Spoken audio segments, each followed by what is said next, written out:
সম্প্রতি কোকা-কোলা একটা নতুন অ্যাড বের হয়েছে, যেটাতে বলা হচ্ছে কোকা-কোলা আসলে ওই জায়গায় না, অর্থাৎ তারা আসলে একটা ইসরায়েলি প্রোডাক্ট না।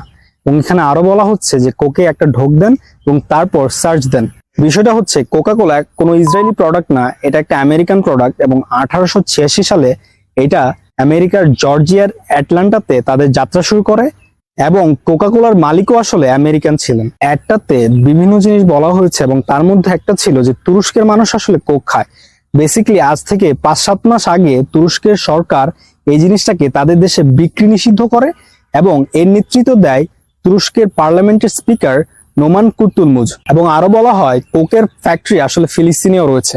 জিনিসটা হচ্ছে হ্যাঁ রয়েছে, এবং নেটিজেনদের মতে এবং তাদের বিভিন্ন সূত্র মতে ইসরায়েল বিভিন্ন সেটেলমেন্টের মাধ্যমে ওই জায়গাটা ফিলিস্তিনের কাছ থেকে কেড়ে নেয় এবং কোকা-কোলা কোম্পানিকে হস্তান্তর করে এবং ওই জায়গাতে আসলে কোকা-কোলার ফ্যাক্টরি তৈরি হয়েছে।